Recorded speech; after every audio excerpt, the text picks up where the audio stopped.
2019 Devaswom board പ്രസിഡന്റായിരുന്ന ശ്രീ പത്മകുമാർ നമ്മോടൊപ്പം. അദ്ദേഹം പൊതു ചർച്ചയിലേക്കില്ല, എന്റെ ചോദ്യങ്ങൾക്ക് ഉത്തരം എന്നുള്ളതാണ്. അതുകൊണ്ട് ഞാൻ അദ്ദേഹത്തിലേക്ക് ഒന്ന് പോവുകയാണ്. ശ്രീ പത്മകുമാർ, ഇപ്പോൾ ഹൈക്കോടതി ഇടക്കാല ഉത്തരവിന്റെ ഉള്ളടക്കം ഇപ്പോൾ നമുക്ക് കിട്ടിയിരിക്കുകയാണ്. 98-99 രേഖകൾ അനുസരിച്ച് 30.291 കിലോഗ്രാം സ്വർണം കട്ടിളപ്പാളികളിൽ ഉപയോഗിച്ചിട്ടുണ്ട്. അതായത് ഏകദേശം ഈ പറയുന്നത് പോലെ 100 പവൻ എന്ന് വേണമെങ്കിൽ അനുമാനിക്കാം. ദേവസ്വം ബോർഡ് പക്ഷേ 2019 മാർച്ച് 20 ഉത്തരവിൽ ചെമ്പുപാളികൾ ഉണ്ണികൃഷ്ണൻ പോറ്റിക്ക് കൈമാറണം എന്നാണ് നിർദ്ദേശിച്ചത്. രേഖകൾ അനുസരിച്ച് പരസ്പര വൈരുദ്ധ്യം എന്ന് ഹൈക്കോടതി പറയുകയാണത്. ദേവസ്വം വിജിലൻസിന്റെ കണ്ടെത്തൽ അവിടെ എത്തുമ്പോൾ അതിൽ ഹൈക്കോടതി എത്തുന്ന അനുമാനമാണ് ശ്രീ പത്മകുമാർ. രേഖകൾ അനുസരിച്ച് പരസ്പര വൈരുദ്ധ്യം എന്ന് പറയുമ്പോൾ ബോർഡ് ഉദ്യോഗസ്ഥർക്ക് ഗുരുതര വീഴ്ചയുണ്ടായി എന്ന ഒരു പ്രസ്താവന കൂടി കോടതിയുടെ ഭാഗത്തുനിന്ന് വരികയാണ്. അപ്പോൾ അങ്ങാണ് ആ സമയത്തെ ദേവസ്വം ബോർഡ് പ്രസിഡന്റ്. അങ്ങയുടെ ഉത്തരവാദിത്വം എത്രത്തോളം എന്നാണ് ഈ ഘട്ടത്തിൽ അങ്ങേക്ക് പറയാനാവുക? ഇതിൽ ആദ്യമേ തന്നെ ഒരു കാര്യം പറയാനുള്ളത്, സ്മൃതി, ഞാനൊരു മീറ്റിങ്ങിനിടയ്ക്കാണ്, എന്നെ വിളിച്ചപ്പോൾ തന്നെ ഞാൻ പറഞ്ഞു, സ്മൃതിയുടെ ചോദ്യത്തിന് ഉത്തരം പറഞ്ഞു പോവുക എന്നുള്ളത് മാത്രമല്ല, എനിക്ക് പോകേണ്ടത് കൊണ്ട് ആണ്, വേറെ ആൾക്കാരുണ്ടല്ലോ, അപ്പൊ അതുകൊണ്ടാണ് എനിക്ക് അധിക സമയം ഇരിക്കാൻ പറ്റാത്തത് കൊണ്ടാണ്, അല്ലാതെ ഞാൻ ചർച്ചയിൽ പങ്കെടുക്കാതിരിക്കാൻ വേണ്ടി പറഞ്ഞതല്ല. ഞാൻ മറ്റൊരു മീറ്റിങ്ങിന് ഇടയ്ക്ക് ഓടി വന്നതാണ്. അപ്പോ എന്താ സംഭവം എന്ന് വെച്ച് കഴിഞ്ഞാൽ 2019 ബോർഡിന്റെ തീരുമാനത്തിൽ ഞാൻ വളരെ വ്യക്തമായിട്ട് എന്റെ കൈപ്പടയിൽ തന്നെ എഴുതിയ തീരുമാനമുണ്ട്. ആ തീരുമാനത്തിൽ ഇങ്ങനെയല്ല പറഞ്ഞിട്ടുള്ളത്, നിങ്ങളിപ്പോ പറഞ്ഞതുപോലെ അല്ല പറഞ്ഞിട്ടുള്ളത്.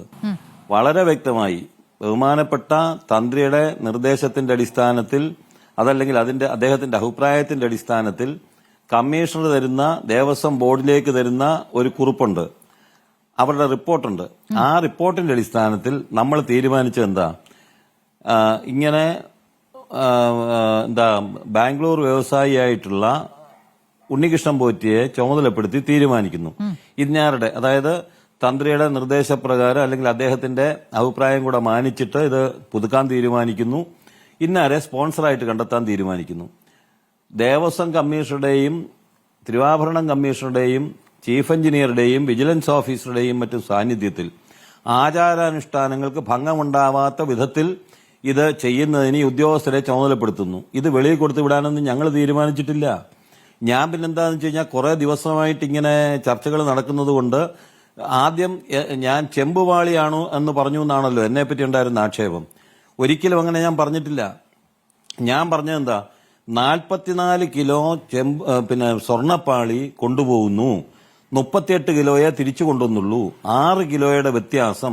ഇത് പറഞ്ഞപ്പോഴാണ് ഞാൻ പറഞ്ഞത് 44 കിലോ സ്വർണ്ണപ്പാളിയല്ല, ചെമ്പുപാളിയാണ്, സ്വർണം പൂശിയിട്ടുണ്ട്. ഇതാണ് ഞാൻ പറഞ്ഞ വാചകം. ഞാൻ പറഞ്ഞ ചില മാധ്യമങ്ങൾ, നിങ്ങളല്ല, അതെന്ത് ചെയ്തു, സ്വർണം പൂശിയിട്ടുണ്ടെന്ന് ഞാൻ പറഞ്ഞ ഭാഗം മാറ്റിയിട്ടാണ്. ഇത് പമ്പയിൽ വെച്ച് അയ്യപ്പ സംഗമം നടക്കുന്നിടത്ത് വെച്ചാണ് ഞാനിത് പറയുന്നത്. ആ പറഞ്ഞതിനെ വെച്ചിട്ടാണ് ഞാനും ചെമ്പുപാളി എന്ന് പറഞ്ഞിട്ടാണ് പറഞ്ഞത്. ഞാൻ ഇതുവരെ ഒന്നും പറഞ്ഞില്ലല്ലോ. ബഹുമാനപ്പെട്ട ഹൈക്കോടതിയിൽ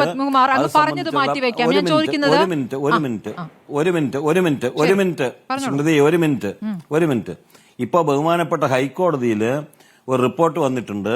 അതിന്റെ അടിസ്ഥാനത്തിൽ സ്പെഷ്യൽ ടീമിനെ ചുമതലപ്പെടുത്തിയിട്ടുണ്ട്. അവർ സത്യസന്ധമായി അന്വേഷിക്കട്ടെ. അന്വേഷിച്ചിട്ട് ഞാൻ ഉൾപ്പെടെയുള്ളവർ കുറ്റവാളികളാണെങ്കിൽ ആ കുറ്റവാളികളാണെന്ന് തന്നെ പറയട്ടെ. എന്നെ സംബന്ധിച്ച്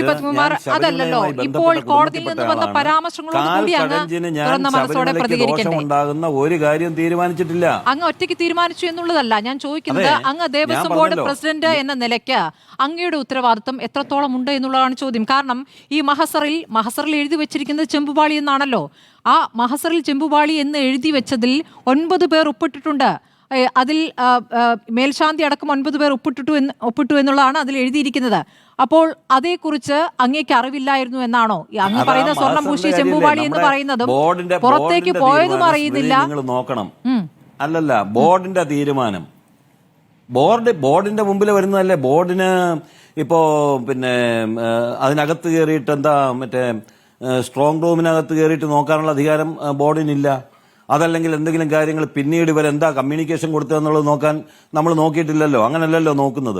നയപരമായ തീരുമാനം, എന്തെങ്കിലും കാര്യങ്ങളിൽ ഒരു തീരുമാനമെടുക്കേണ്ടി വന്നാൽ ബോർഡിന്റെ ആചാരാനുഷ്ഠാനങ്ങൾക്ക് വിരുദ്ധമല്ലാത്ത രൂപത്തിൽ തീരുമാനമെടുത്ത് കൊടുക്കലാണ് നമ്മൾ ചെയ്തിട്ടുള്ളത്. അത് ഞാൻ ചെയ്തിട്ടുണ്ട്. ഒരു കാരണവശാലും അതിനകത്തൊരു പെശകുണ്ടായില്ല എന്ന് എനിക്ക് നല്ല പൂർണ്ണ ബോധ്യമുണ്ട്. ശ്രീ പത്മകുമാർ, ഇപ്പോൾ വിജിലൻസ് വീഴ്ച കണ്ടെത്തിയിരിക്കുന്ന 9 ഉദ്യോഗസ്ഥരുടെ പേരുകൾ ഞാൻ വായിക്കാം. D Sudheesh Kumar, Murari Babu, Jayashree, KS Baiju, Rajendra Prasad, RG Radhakrishnan, Rajendran Nair, Sunil Kumar, Sreekumar. ഇതിൽ പലരും ചിലരവിടെ ഉണ്ടായിരുന്നില്ല, ബോധപൂർവം മാറി നിന്നു. ഈ പറയുന്ന പോറ്റിക്ക് അനുകൂലമായി അത് ലോഹപ്പാളിയാണ് എന്ന് എഴുതാൻ സഹായിക്കുന്നവരുടെ ഒരു സംഘം അവിടെ രൂപീകരിക്കപ്പെടുകയാണ്. ഇതാണ് ദേവസ്വം വിജിലൻസിന്റെയും കണ്ടെത്തൽ. ഇതാണ് ഹൈക്കോടതിയുടെ മനസ്സിലാക്കലും. എന്ന് വെച്ചാൽ ഹൈക്കോടതി അത് വിശ്വസിക്കുകയാണെന്നുള്ളതാണ്. അപ്പോൾ ദേവസ്വം ബോർഡിന് അതിലൊരു ഉത്തരവാദിത്തമുണ്ടല്ലോ. അക്കാലത്ത് എൻ്റെ കാലത്തൊരു പിഴവ് സംഭവിക്കുമ്പോൾ അപ്പോൾ എൻ്റെ റോൾ എന്താണ് എന്നുള്ളത് അങ്ങ് പറയുന്നു.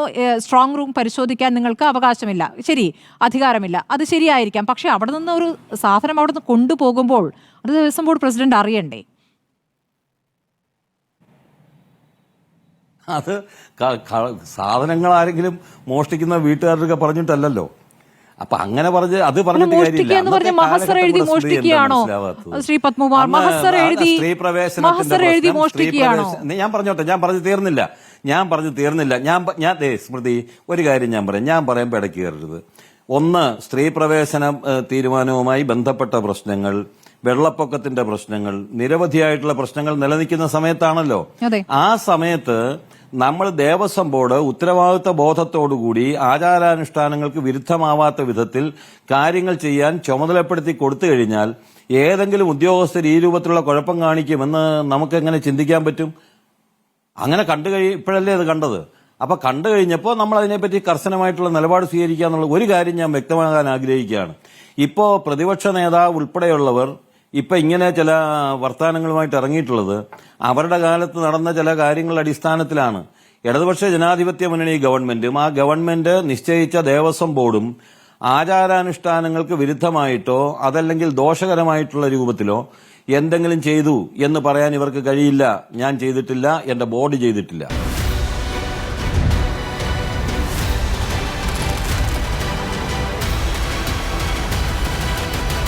Debate with Smriti Parittikad.